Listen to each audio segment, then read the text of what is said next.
La pluie d'automne tombait sur Paris comme un rideau de soie grise, brouillant au loin les lumières de la tour Eiffel. Devant l'Opéra Garnier, l'agitation était frénétique, mais Jack demeurait immobile. À 41 ans, il était une statue en costume sombre et oreillettes, les yeux balayant la foule avec la précision d'un faucon. Il n'était pas là pour admirer l'architecture ou la musique, il était là pour elle. Nikki Hamilton franchit le portail doré, et le monde autour de Jack sembla perdre sa netteté. À 26 ans, elle dégageait une énergie que lui, avec ses cicatrices et son passé militaire, sentait à peine pouvoir effleurer. Elle portait une robe de soie émeraude qui semblait briller sous la lumière des réverbères. Jack ouvrit la portière arrière de la limousine noire sans dire un mot. Nikki s'arrêta une seconde, ses yeux marrons cherchant les siens sous le rebord du parapluie qu'il tenait fermement. « Vous avez trouvé le concert ennuyeux, n'est-ce pas, Jack ?»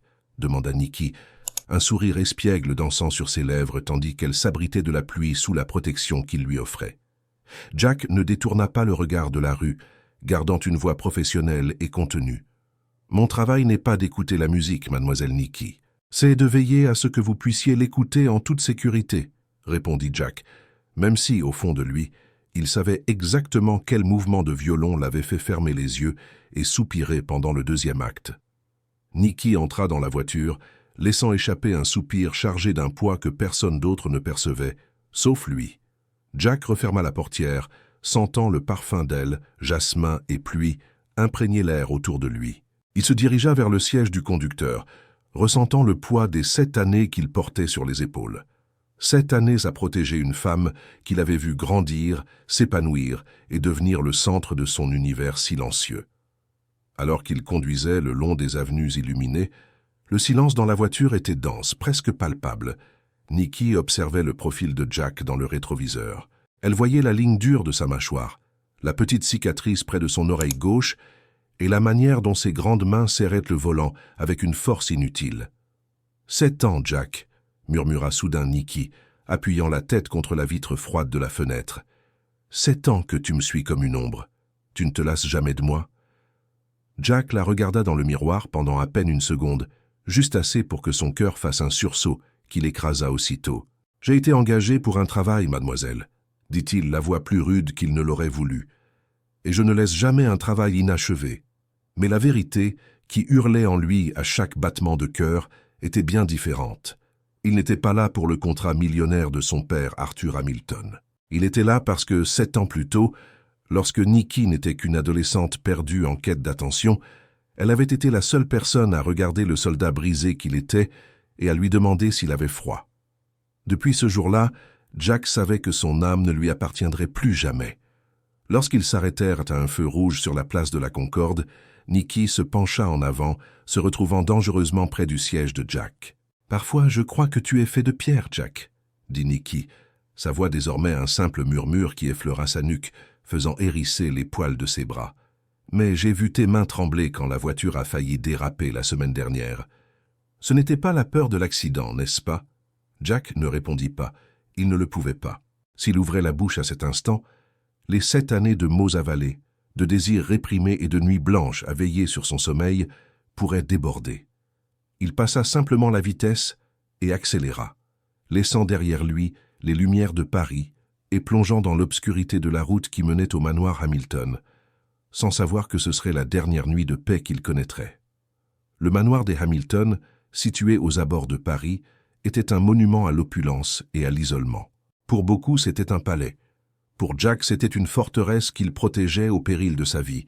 Alors qu'il gara la voiture dans le garage souterrain, le silence de Nikki sur la banquette arrière pesait plus lourd que n'importe quelle armure qu'il avait jamais portée au combat. En montant dans sa chambre, dans l'aile réservée au personnel, Jack retira sa veste et dénoua le nœud de sa cravate. Dans le miroir, il ne voyait pas le garde du corps impeccable que le monde connaissait.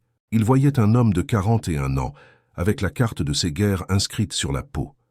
Il y avait une cicatrice irrégulière sur son épaule droite, souvenir d'un éclat d'obus à Kandahar, mais c'étaient les cicatrices invisibles qui faisaient le plus mal.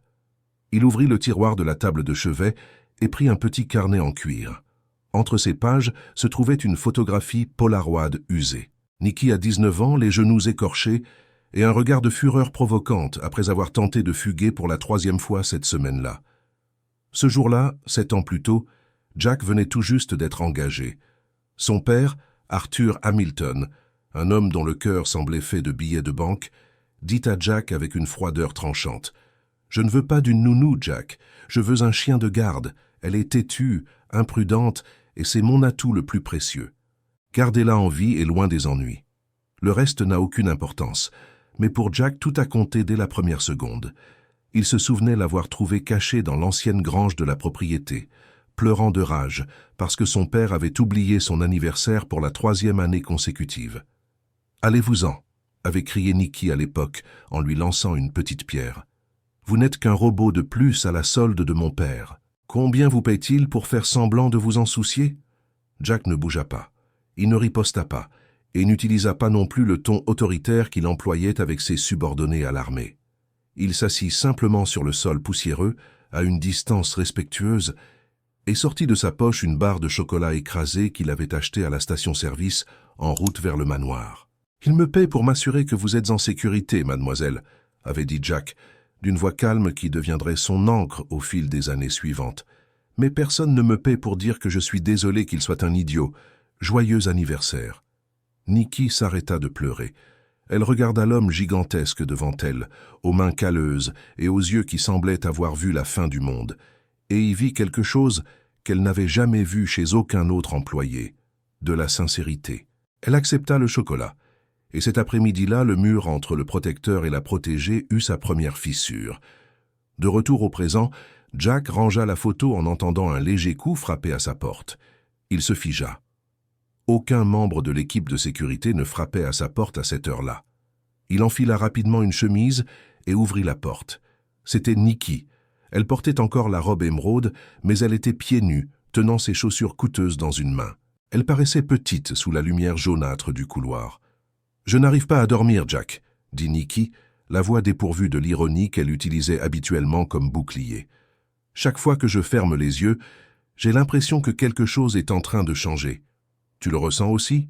Jack serra le chambranle de la porte si fort que les jointures de ses doigts devinrent blanches. Le désir de l'attirer à l'intérieur, de lui dire qu'il ressentait la même chose tous les jours depuis 7 ans, était une tempête rugissant en lui. « Ce n'est que la fatigue de l'événement, mademoiselle Nicky, » répondit Jack, luttant pour garder une voix monotone. « Le monde paraît différent la nuit, mais au matin tout reprend sa place. » Nicky fit un pas en avant, entrant dans son espace personnel. L'odeur de jasmin enveloppa Jack comme un piège sucré. « Et si je ne voulais pas que les choses reprennent à leur place ?» demanda Nicky, le regard planté dans le sien, le défiant de mentir une fois de plus. « Et si j'étais fatigué d'être un travail pour toi ?» Jack sentit l'air quitter ses poumons. Pendant un instant éternel, la barrière professionnelle vacilla. Il vit la fragilité dans ses yeux, la quête de quelque chose de réel dans un monde d'apparence. Mais avant qu'il ne puisse répondre, le bruit de pas lourds résonna dans le couloir. C'était la sécurité de nuit en ronde. « Retournez dans votre chambre, mademoiselle, » dit Jack, la voix désormais semblable à une lame d'acier. « C'est pour votre propre bien. » Nicky recula, la blessure traversant son visage comme une ombre.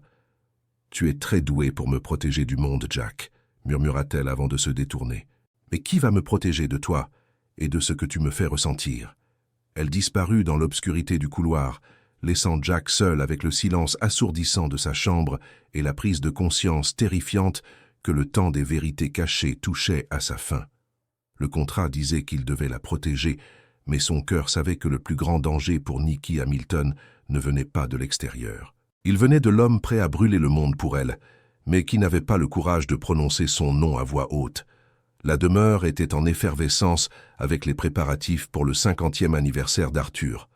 Pourtant, pour Nicky, toute cette agitation n'était que du bruit.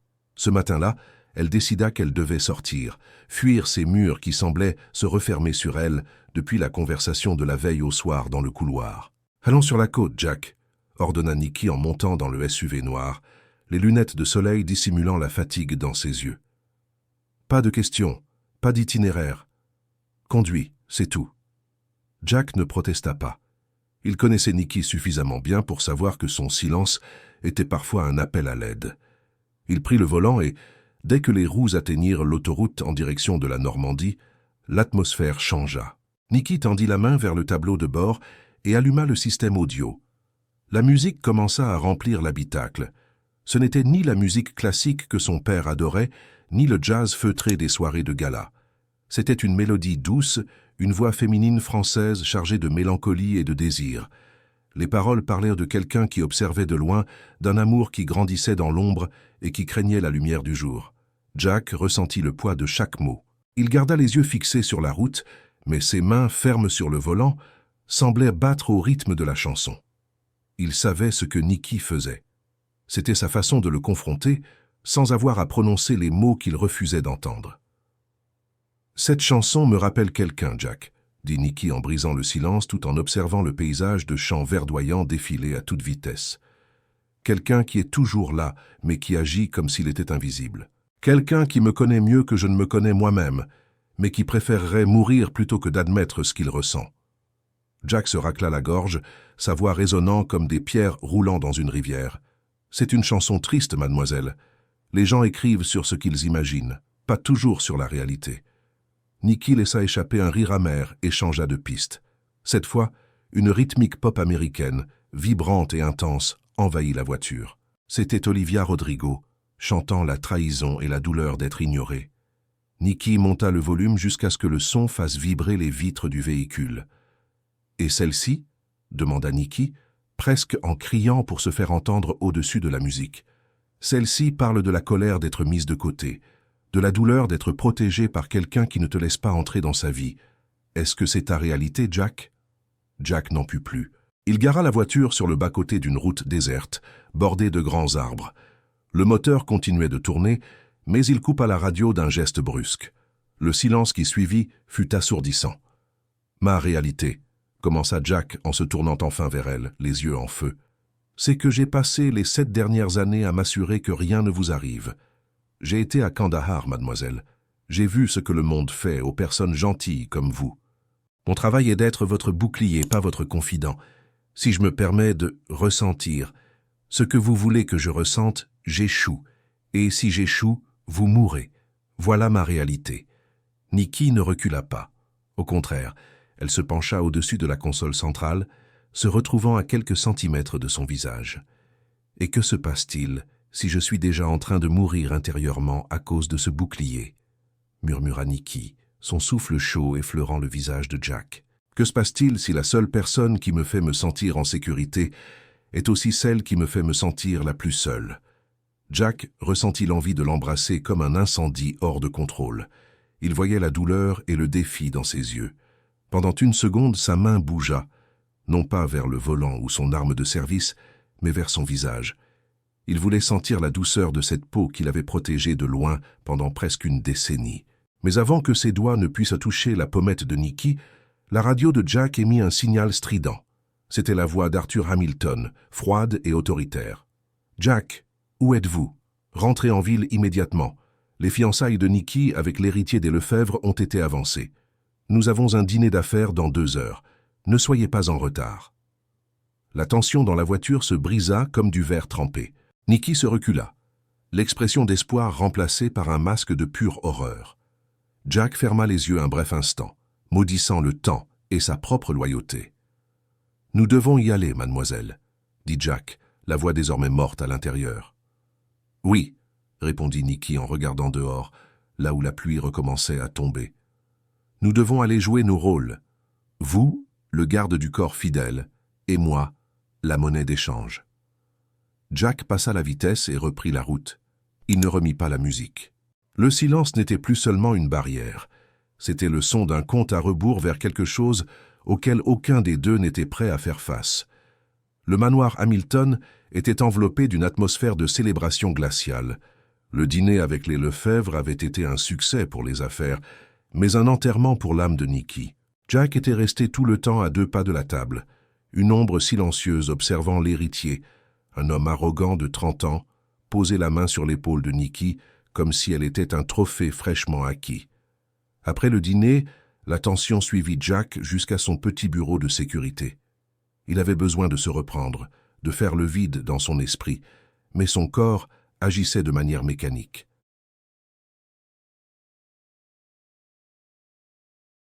Il ouvrit le coffre mural où il conservait des documents confidentiels et, au fond, le petit carnet en cuir. Jack ne remarqua pas que la porte n'était pas complètement fermée. « Alors, c'est ici que tu te caches, quand le monde s'effondre ?» La voix de Nikki résonna dans la petite pièce, faisant sursauter Jack. Il tenta de refermer le carnet, mais il fut trop lent. Nikki était déjà entrée, le visage pâle et les yeux rougis de quelqu'un qui avait retenu ses larmes pendant des heures. Elle s'avança et, avant qu'il ne puisse protester, arracha le petit carnet de ses mains. « Mademoiselle, rendez-moi cela. »« C'est privé, » dit Jack, la voix dans un ton d'avertissement qu'il utilisait rarement avec elle. Nikki n'écoutait pas. Elle feuilleta les pages et la photographie Polaroid d'il y a 7 ans tomba au sol, se retrouvant entre eux deux. Le silence qui suivit fut tranchant. Elle ramassa la photo, regardant l'image d'elle-même, jeune et furieuse, protégée par un homme qu'elle connaissait à peine à l'époque. « Tu as gardé ça ?» demanda Nikki, la voix tremblante. « Pendant 7 ans ?» Jack sentit le poids du monde peser sur ses épaules.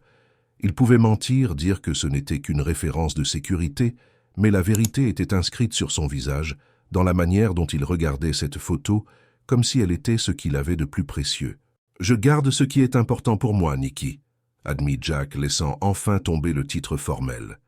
C'était la première fois qu'il prononçait son prénom sans le « mademoiselle » en 7 ans, et le son résonna comme une explosion dans cette pièce. Nikki fit un pas en avant, la photo serrée contre sa poitrine. « Tu m'as vu grandir. Tu m'as vu pleurer pour des hommes qui ne valaient rien. Tu m'as vu supplier pour un peu d'attention de mon père. Et pendant tout ce temps, tu ressentais ça. Pourquoi n'as-tu jamais rien dit ?» Jack laissa échapper un rire sec, dénué d'humour. « Dire quoi ? Qu'un ancien soldat aux mains sales de sang et à l'âme en miettes était amoureux de la fille de son patron ? J'ai 41 ans, Nikki. Je suis ton garde du corps. Mon rôle est de te maintenir en vie pour que tu puisses avoir la vie que tu mérites. Et cette vie n'inclut pas quelqu'un comme moi. Tu n'as pas le droit de décider ce que je mérite, » cria Nikki, les larmes débordant enfin. « Tu crois m'avoir protégé toutes ces années ? Tu m'as torturé. Chaque fois que tu t'éloignais, chaque fois que tu me traitais comme un objet du contrat, tu brisais un morceau de moi. » Elle jeta le carnet sur la table et agrippa les revers de la veste de Jack, le forçant à la regarder. « Mon père veut me vendre au Lefebvre. Il veut que je passe le reste de ma vie avec un homme qui ne sait même pas quelle est ma couleur préférée. Et le seul homme qui me connaît, le seul que j'aime, préfère se cacher derrière un contrat plutôt que de se battre pour moi. » Jack sentit sa dernière défense s'effondrer. La colère et la passion se mêlèrent dans sa poitrine. Il saisit les poignets de Nikki, sa force contenue par un fil ténu d'autocontrôle. « Je me bats pour toi tous les jours contre moi-même, » rugit Jack. « Tu n'as aucune idée de ce que c'est d'être dans la même pièce que toi et de ne pas pouvoir te toucher. D'entendre ton rire en sachant que je n'en serai jamais la raison. Je mourrai pour toi, Nikki. Mais vivre sans toi, tout en étant à tes côtés, c'est ça, le véritable enfer. » La proximité était insoutenable. L'air entre eux était chargé de 7 années de mots tus.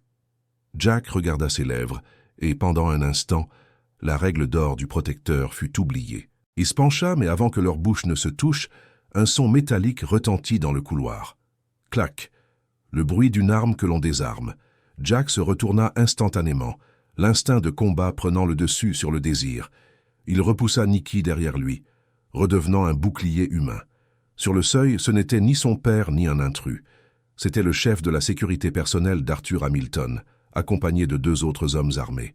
« Monsieur, Hamilton souhaiterait avoir un mot avec vous, Jack, » dit le chef de la sécurité avec un sourire froid. « Et il a suggéré que vous ne conduisiez pas sa fille à cette conversation. » Jack regarda en arrière, vers Nikki. La peur dans ses yeux fut ce qui lui fit le plus mal. Il savait que la fissure dans son armure avait été remarquée et que, désormais, le prix d'avoir aimé en secret allait commencer à être exigé. Le bureau d'Arthur Hamilton était un sanctuaire de marbre et de chêne où l'air semblait raréfié, comme si l'oxygène était un luxe que seul le maître des lieux pouvait s'offrir. Arthur était assis derrière un bureau massif, les mains jointes, observant Jack avec la même froideur qu'il aurait utilisée pour analyser un graphique de pertes et de profits. Jack se tenait debout, au centre de la pièce, encadré par 2 agents de sécurité armés. Il ne montrait aucune peur. Son visage était celui d'un soldat prêt pour le peloton d'exécution. « 7 ans, Jack, commença Arthur, sa voix douce et dangereuse. 7 ans durant lesquels je vous ai confié la vie de ce que j'ai de plus précieux. Je vous ai donné un but quand vous n'étiez plus qu'un reste d'homme revenu de Kandahar. Et comment me remerciez-vous? En regardant ma fille comme si elle était quelque chose que vous pouviez posséder? Jack ne sia pas. Sa voix sortit stable, bien que ses entrailles soient en feu. Je ne l'ai jamais possédée, monsieur. Je l'ai protégée, y compris de choix qu'elle ne voulait pas faire. Arthur laissa échapper un rire bref et dénué d'âme. Il ouvrit un dossier en cuir sur le bureau et fit glisser une chemise cartonnée en direction de Jack. Protégée, vous êtes un danger pour elle. Je sais ce qui s'est passé lors de la mission à Kandahar, Jack. Je sais pour les civils, pour l'erreur de calcul et pour l'homme que vous avez laissé derrière vous. Vous n'êtes pas un héros. Vous êtes un homme brisé qui tente de recoller ses morceaux en utilisant l'innocence de ma fille comme de la colle. Jack encaissa le coup. Son passé militaire, les fantômes qu'il avait tenté d'enterrer sous le costume de garde du corps, étaient là, exposés. Nikki ne sait pas qui vous êtes réellement, poursuivit Arthur en se levant et en marchant jusqu'à la fenêtre donnant sur les jardins. Elle aime une illusion. Si je lui montre ce dossier, si je lui raconte que son chevalier a les mains tachées par un passé qu'elle est incapable de concevoir, elle vous regardera avec le même dégoût que celui avec lequel je vous regarde maintenant. « Que voulez-vous » demanda Jack, les mots sortant avec difficulté. Arthur se retourna, le regard acéré comme une lame. « Les fiançailles avec l'héritier Lefebvre sont cruciales pour la fusion de nos entreprises. C'est son avenir, Jack, une vie de sécurité, de prestige et de paix. Des choses qu'un garde du corps souffrant de stress post-traumatique ne pourra jamais lui offrir. Je veux que vous vous retiriez. Demain matin, un jet vous attendra pour vous emmener dans l'une de nos filiales à Singapour. Vous disparaîtrez de sa vie. Sans adieu, sans lettre, sans drame. Et si je refuse ?» Jack fit un pas en avant, ignorant le mouvement des gardes derrière lui. « Si vous refusez, je vous détruis, » dit Arthur calmement. « Je ferai traîner votre nom dans la boue. Je rouvrirai l'enquête militaire sur Kandahar, mais pire encore, je dirai la vérité à Nikki. Je ferai en sorte qu'elle vous déteste. Choisissez, Jack. Partez comme un professionnel et laissez-la être heureuse dans l'ignorance, ou restez et laissez-moi lui montrer le monstre que vous cachez. » Pendant ce temps, derrière la lourde porte du bureau, Nikki écoutait tout, la main plaquée sur la bouche, les larmes coulant en silence. Elle avait entendu le nom Kandahar, entendu les menaces de son père et, pour la première fois, elle comprit que l'amour de Jack pour elle n'était pas seulement interdit, c'était un fardeau qu'il portait comme une punition. Jack regarda le dossier sur la table puis la porte, comme s'il pouvait voir Nikki à travers le bois. Le sacrifice suprême se tenait devant lui. Il savait que Nikki le suivrait jusqu'au bout du monde s'il le lui demandait, mais pouvait-il la condamner à une vie de fugitive, liée à un homme dont le passé pourrait revenir les traquer à tout moment? « J'accepte, » murmura Jack, la voix brisée.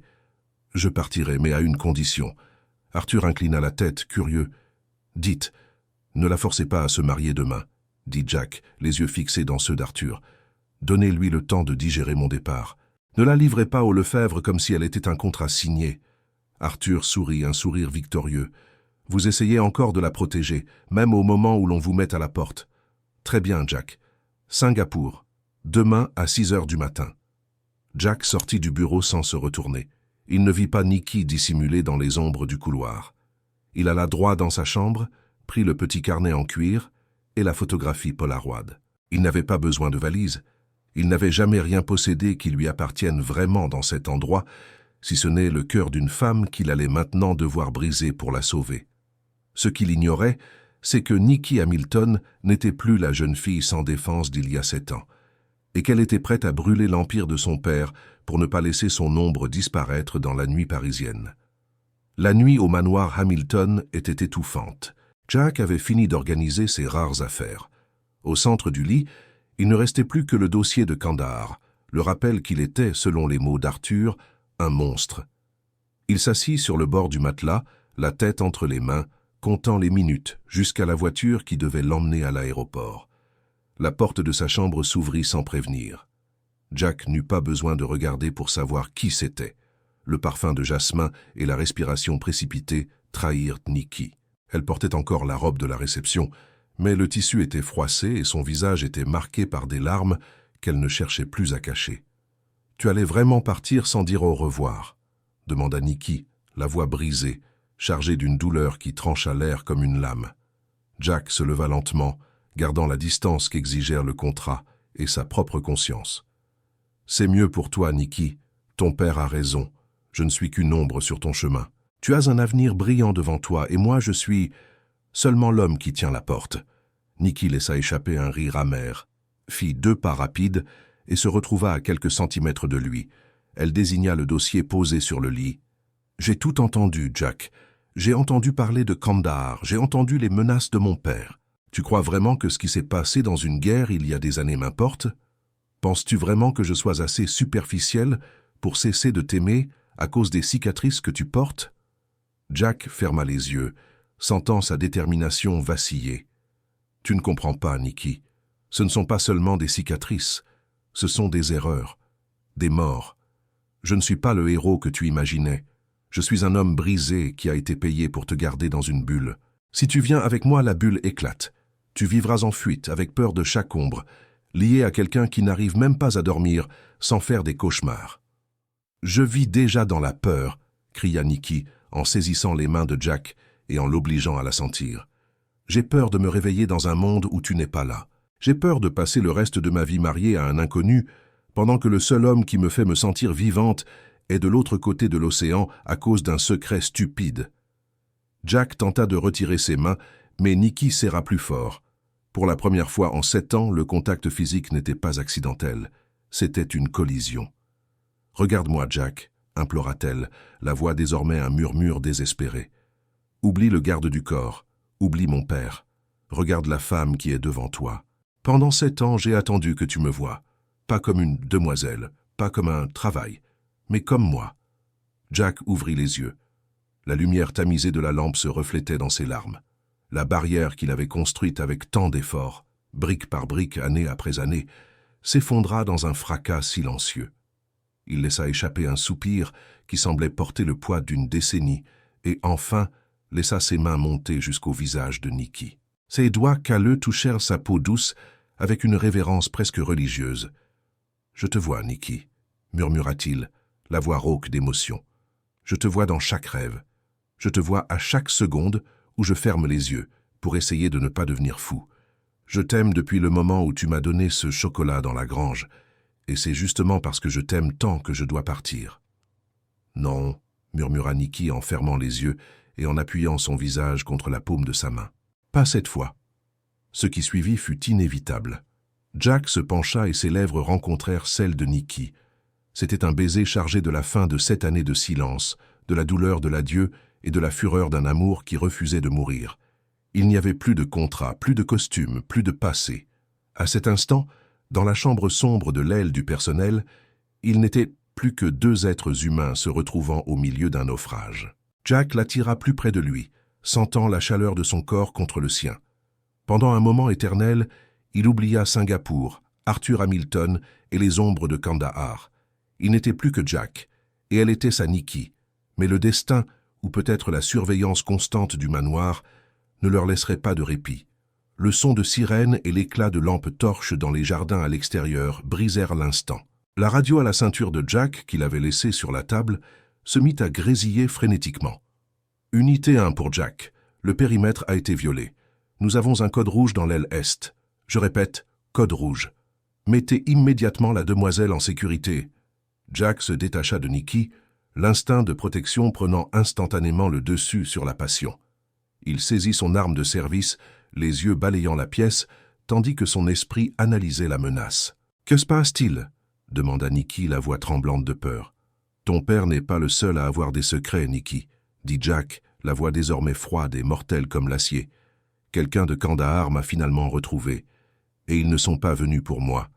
Ils sont venus pour celle que j'aime plus que tout. » Jack prit la main de Nikki, non avec la délicatesse d'un amant, mais avec la fermeté d'un guerrier. La fuite vers Singapour venait de se transformer en une lutte pour la survie au cœur même de Paris. Les lumières du manoir Hamilton vacillèrent, puis s'éteignirent, plongeant le couloir dans une obscurité sépulcrale, seulement interrompue par la lueur rougeâtre des éclairages de secours. Le silence qui suivit fut brisé par le fracas d'une vitre qui se brisait à l'étage inférieur. Jack n'hésita pas. D'un mouvement fluide, il poussa Nikki dans le coin le plus sombre de la chambre, derrière une bibliothèque massive en chêne. « Reste au sol. Ne te relève sous aucun prétexte, tu m'entends » ordonna Jack, sa voix désormais dépouillée de toute émotion humaine, ne laissant subsister que le soldat. « Jack, que se passe-t-il?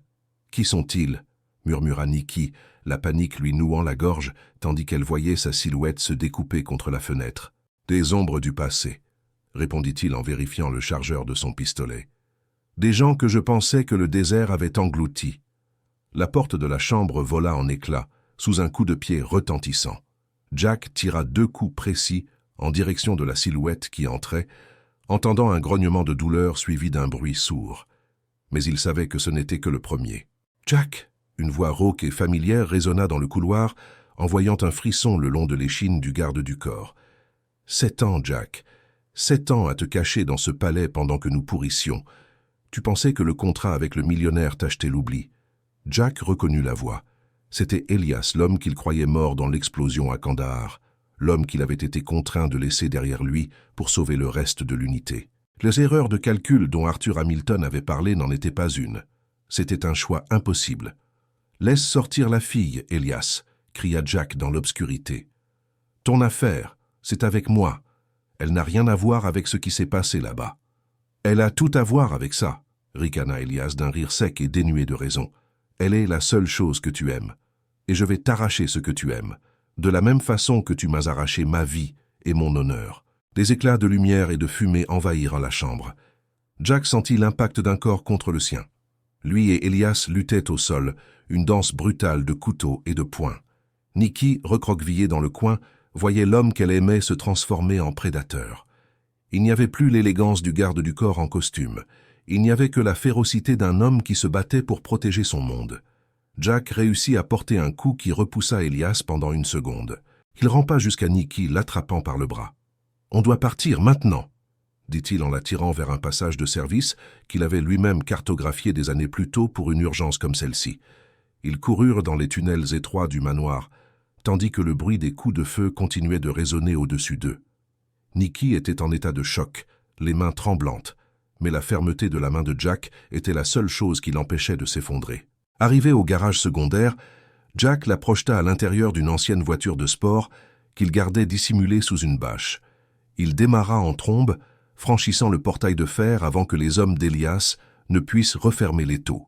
« Où allons-nous » demanda Nikki en regardant en arrière et en voyant les flammes commencer à dévorer une partie de l'aile est de sa maison. « Mon père »« Où est mon père ?»« Ces hommes sont avec lui. »« Elias en veut à moi et à toi pour me faire souffrir » dit Jack, les yeux rivés sur le rétroviseur tandis qu'il accélérait sur les routes secondaires de Paris. « Ton père est une cible secondaire pour eux. Le problème maintenant, c'est de te faire sortir de France. »« Je n'irai nulle part sans toi, » affirma Nikki, sa voix retrouvant une force inattendue au milieu du chaos. « Tu as dit que tu m'aimais, Jack. Tu as dit que tu me voyais. Si c'est ton monde, alors c'est le mien aussi. » Jack la regarda brièvement. La robe verte était déchirée. Il y avait du sang sur son visage, mais ses yeux brillaient d'une détermination qu'il n'avait jamais vue auparavant. Il comprit que la jeune fille qu'il avait protégée pendant 7 ans était morte dans ce manoir, et que la femme à ses côtés était la seule raison pour laquelle il avait encore quelque chose pour quoi se battre. « Alors accroche-toi » dit Jack en prenant un virage serré qui les plongea dans l'obscurité de la forêt de Fontainebleau. « Parce que pour sortir vivant de cette nuit, nous allons devoir traverser l'enfer que j'ai essayé de te cacher pendant 7 ans. » Le moteur de la voiture de sport rugissait tandis qu'il franchissait les routes sinueuses des Alpes en direction de la frontière suisse. Le ciel commençait à se teinter de nuances d'un bleu pâle, annonçant une aube que ni l'un ni l'autre ne savait s'ils verraient. Nikki regardait Jack. Il était blessé. Une entaille profonde à la tempe tachait sa chemise blanche, mais ses mains restaient fermes sur le volant. « Nous y sommes presque, Nikki, » dit Jack d'une voix rauque, à peine un murmure. « J'ai un contact à Genève. Ils peuvent t'emmener loin, là où ni ton père ni Elias ne pourront te retrouver. »« T'emmener » répéta Nikki, la voix chargée d'une soudaine compréhension. « Tu as dit « te, Jack. Tu ne viens pas avec moi ?» Jack ne répondit pas tout de suite. Il regarda dans le rétroviseur et vit les phares qui se rapprochaient rapidement. Elias et ses mercenaires n'avaient pas abandonné. Ils étaient comme des chiens de chasse attirés par l'odeur du sang et de la culpabilité. « Elias ne veut pas seulement me tuer, Nikki, » expliqua Jack en accélérant encore. « Il veut sa vengeance pour Kandahar. Si je viens avec toi, ils ne cesseront jamais de nous traquer. Tu serais une fugitive pour toujours. Mais si je reste, si je termine ce qui a commencé dans le désert il y a 7 ans, tu pourras retrouver ta vie. »« Je ne veux pas d'une vie où tu ne serais qu'un souvenir, » cria Nikki en agrippant son bras. « Je préfère fuir pour toujours à tes côtés plutôt que d'être en sécurité dans un monde où tu n'existes pas. » Jack freina brusquement près d'un pont de pierre qui coupait la route de montagne. Le froid de l'altitude envahit l'habitacle. Il se tourna vers elle et, pendant un instant, le soldat disparut. Il ne resta que l'homme qu'il avait aimé en silence pendant près d'un tiers de sa vie. « Pendant 7 ans, je t'ai protégé du monde, Nikki, » dit Jack en tenant son visage entre ses 2 mains, ignorant le crissement des pneus au loin, de plus en plus proche. « Mais aujourd'hui, je dois te protéger de moi. Tu es la seule chose pure que j'ai jamais eue.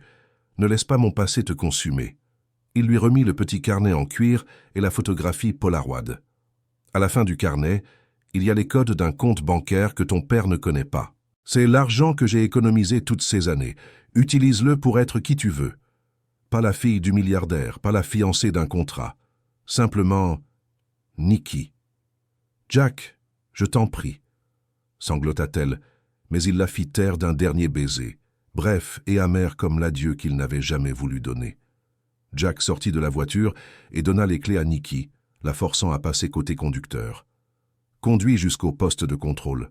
Ne te retourne pas. Si j'entends la voiture s'arrêter, je te jure que je perds ma concentration et ils nous tueront tous les deux.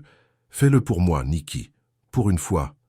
Obéis à ton garde du corps. » Le cœur brisé, Nikki vit Jack marcher vers le milieu du pont, seul avec son arme et sa silhouette solitaire découpée contre la lumière du soleil levant. Elle passa la vitesse et accéléra, le rugissement du moteur couvrant ses propres cris d'agonie. Dans le rétroviseur, elle vit les voitures noires d'Elias s'arrêter. Elle vit Jack lever son arme. Elle vit l'éclair d'un premier tir. Puis une explosion de lumière et de bruit qui sembla faire trembler la montagne elle-même.